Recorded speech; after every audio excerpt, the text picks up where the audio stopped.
Ako, daming tao. Nag-video ako ngayong gabi. So, kasi mamaya, last na itong labas ko ng maaga. Ay, grabing crowded dito. Talaga. So, dito tayo sa sa gitna.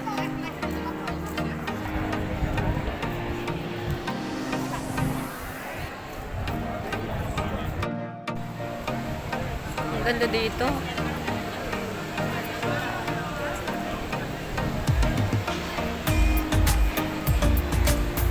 Magkabilaan yung mga butik na mamahalin.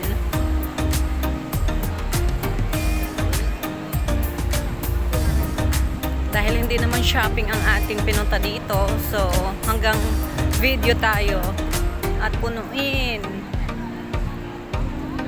So, may maganda ditong sculpture. Ito siya, oh.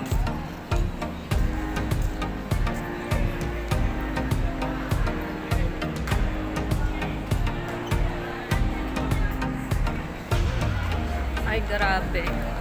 Grabe yung mga tao.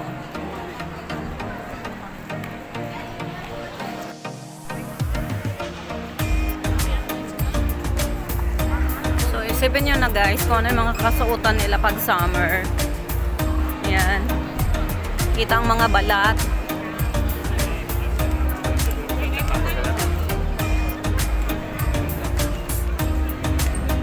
So as in dito nga talaga ako sa city center. Yung tipong kapag tumingin ka sa bintana, ayun na party-party na sila doon sa baba.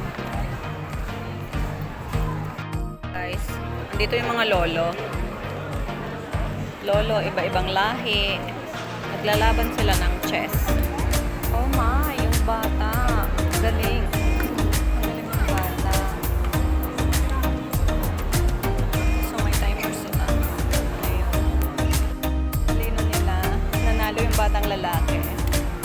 So, nakakaintindi naman ako ng kaunti dito sa chess na to. At tinuruan ako ni Kuya Jan. Salamat kay Kuya Jan. So, ang galing.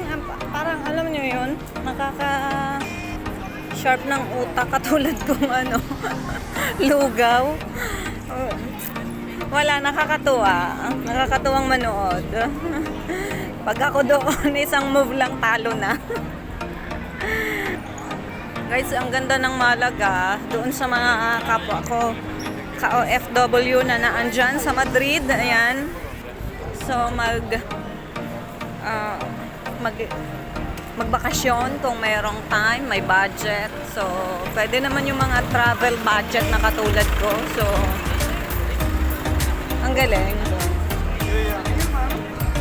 So, meron dito na mga Palestinian. Since too much freedom ang so wala yan sa mga dito. Hinahayaan lang nila as long as hindi sila gagawa ng hindi maganda. Ayan, monumento. Hindi ko alam kung sino siya. So, lalaki siya na may bulaklak o dahon sa ulo. Then, tinakpan lang yung kanyang ari.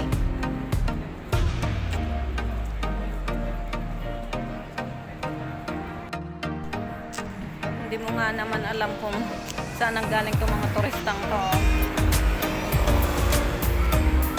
Alam ko na, papunta silang seaside, doon sila kakain sa restaurant na yun dahil maraming restaurant doon. Yan, magkakapunan sila hanggang abutin sila ng umaga na doon or hanggang alas 12. Yan. Ngayon lang nag-start ang party night nila, alas 10 ng gabi. Guys, ito makikita mo pagka umaga. Ito yung labas na aking hostel. Ayan, so ito nagsiset up na sila ng table. So, aga ko guys, 7:45, pupunta akong autobus at sakay tayo papuntang Marbel. Doon na din tayo sisimba. So, yan lang yung cathedral. Life ng Malaga.